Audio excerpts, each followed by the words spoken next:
Welcome all of you. Today we are going to learn unit number 2nd and subunit 2.3. Last period we have seen the first activity, warming up activity and chit chat. Today we are going to learn the second activity, poetic device. Open your book, page number 36. Okay? A poet makes poem musical and different from prose by using many poetic devices.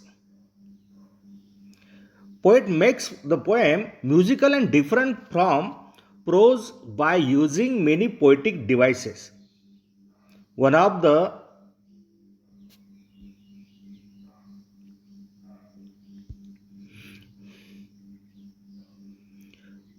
one of them is using the words that begin with the same sound.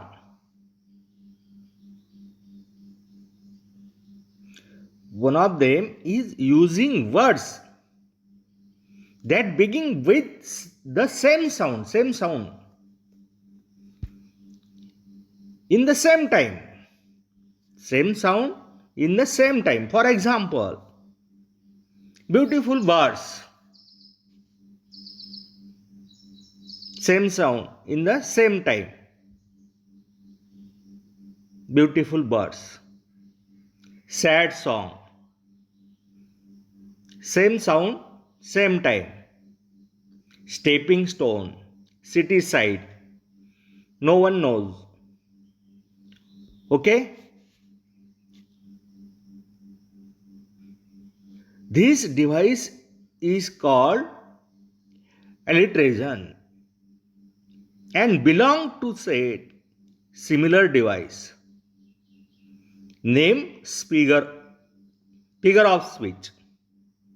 Figure of speech add to the beauty of the poem. Now, this device is called alliteration and belong to set similar device. Name figure of speech. विद्यार्थी मित्रांनो,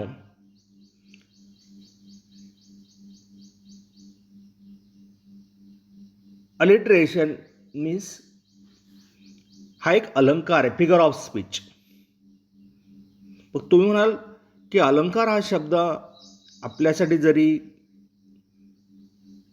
जो नवीन वाटत असला तरी आपण त्याचा थोडक्यात अलंकार म्हणजे काय हे आपण समजून घेऊया. बघा, एखाद्या भाषेला अधिक सुंदर बनवण्यासाठी किंवा अधिक त्यामध्ये गोडवा निर्माण करण्यासाठी अलंकाराचा वापर होतो. उदाहरणार्थ, आपण अलंकार वापरतो. आपल्या नेहमीच्या जीवनामध्ये व्यक्ती अलंकार किंवा महिला अलंकार वापरतात. कशासाठी वापरतात? तर अधिक सुंदर, चांगलं दिसण्यासाठी. लक्षामध्ये अलंकार म्हणजे दागदागिने. मग ते वापरल्यानंतर नेहमीपेक्षा आपण वेगळं दिसतो थोडं. तशी भाषेमध्ये सुद्धा कवी अनेक पद्यात्मक पद्धतीने कविता गद्यापेक्षा वेगळी, काही संगीतमय करीत असतो. म्युझिकल अलग लक्षामध्ये.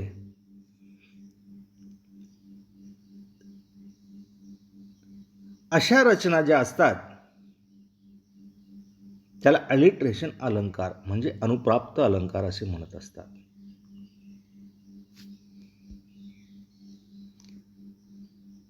Similar device and name figure of speech. Figure of speech add to beauty of poem म्हणजे कवितेचं एक सौंदर्य वाढवण्यासाठी, भाषेचा गोडवा वाढवण्यासाठी एकाच प्रकारचे ध्वनी, सेम साऊंड,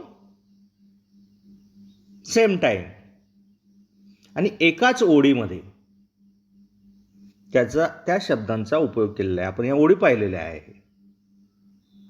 ब्युटिफुल बर्ड्स. बघा, ब्युटिफुल बर्ड्स. आता बर्ड्स हा शब्द आहे. त्याला आपण beautiful words, sad song, stepping stone, city site. म्हणजे बघा, त्या शब्द जरी आपले सारखे येत असले तरी ते शब्द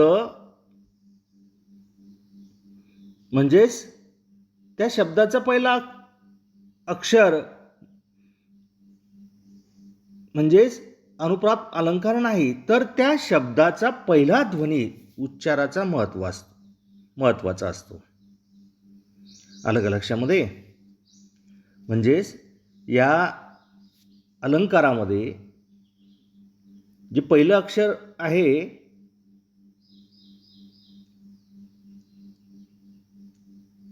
म्हणजे तो पहिला अक्षर म्हणजे अलंकार नाही, परंतु पहिला ध्वनी जो आहे तो ध्वनी खूप महत्वाचा असतो. Okay, now write the 5 pairs from of words that begin the same sound. आता आपल्याला 5 शब्द या ठिकाणी सेम साऊंड असलेले. बघा, here is the first sound is important, not first letter. In the spelling म्हणजे पहिले शब्द जे आहे बघा, tall tree, tall tree. Write down, tall tree.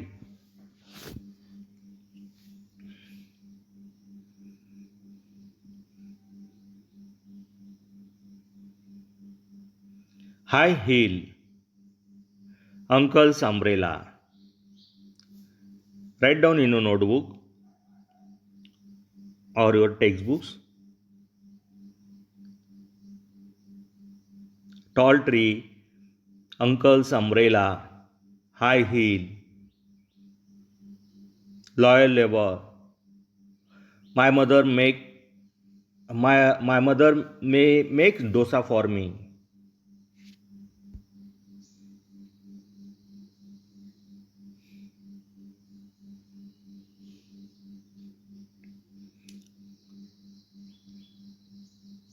Next, B. Poet also make use words resemble sound. The words are, for example, bang, swish, beep, roar, tweet, etc. Such words are called onomatopoeic. Onomatopoeic means हा एक सुद्धा अलंकाराचा प्रकार आहे. ध्वनी अनुकरणात्मक, ज्याला अलंकार जो म्हणतो तो या ठिकाणी आपल्याला अभ्यासायचा आहे. The figure of speech in that line is called if they are occur in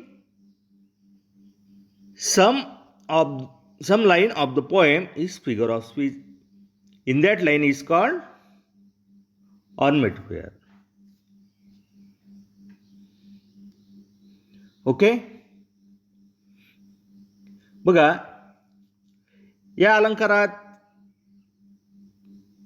ध्वनी, आवाज म्हणजे साऊंड व्यक्त करणारे शब्द हे काव्यपंक्तीमध्ये कवितेमध्ये वापरलेले असतात.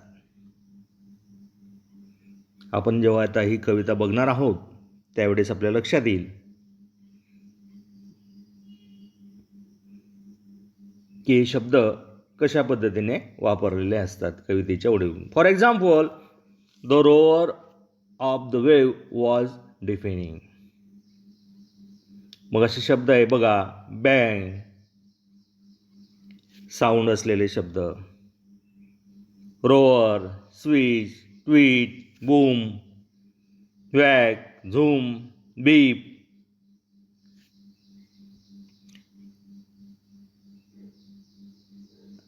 Such words are called onomatopoeic.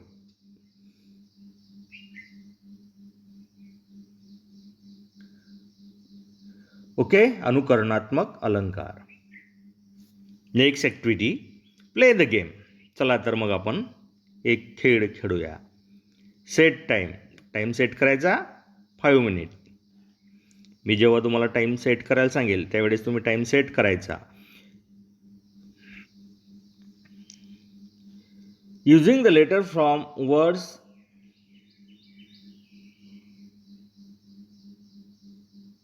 On mat pair. जो दिलेला आहे बघा, ONOMATOPOEIA.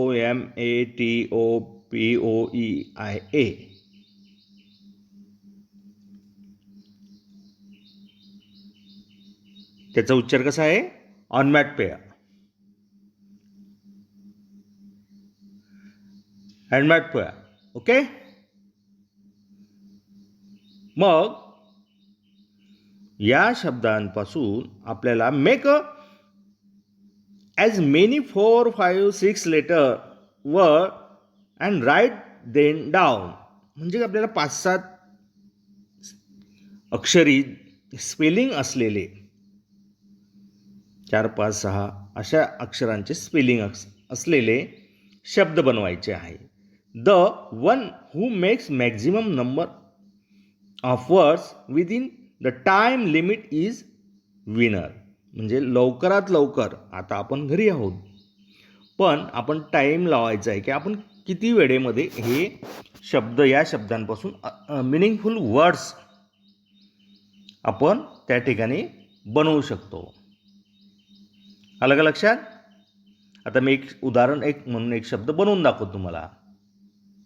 आता बघा, जे स्पेलिंग आहे ONOMATOPOEIA,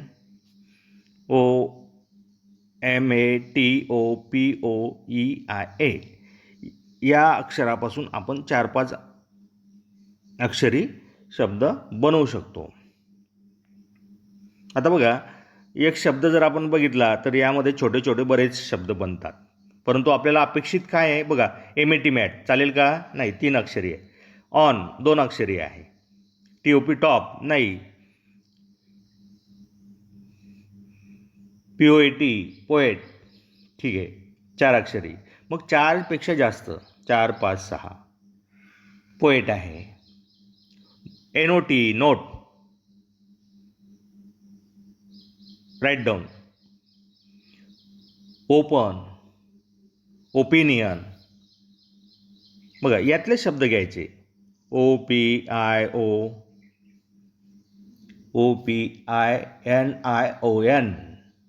ओपन, ओपियन. ओनियन बनवू शकतो बघा, ONION.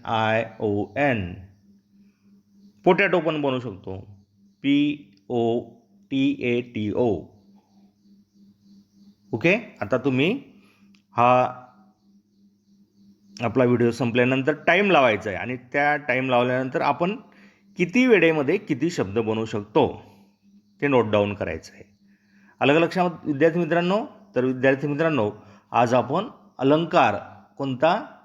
अलिट्रेशन म्हणजे अनुप्रास अलंकार हा आपण बघितला, आणि दुसरा अनुकरणात्मक अलंकार, अनमॅट पेयर. ओके, हे पाहिलेले आहे आपण. मग अलंकार कसे असतात ते पण आपल्याला समजले आहे की एखाद्या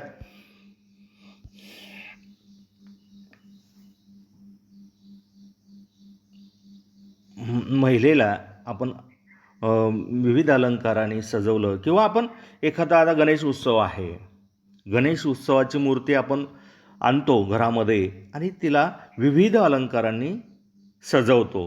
मग ती आणलेली मूर्ती, त्यापैकी अलंकाराने सजवलेली मूर्ती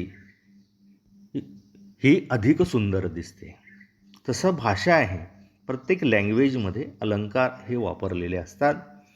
शब्दांचं महत्त्व वाढवण्यासाठी, भाषेचा गोडवा वाढवण्यासाठी अशा प्रकारचे ध्वनी या ओळीमध्ये, कवितेच्या ओळीमध्ये अलंकाराच्या माध्यमातून हे वापरलेले असतात. समजलं तुम्हाला अलंकार कसे असतात तर? ओके.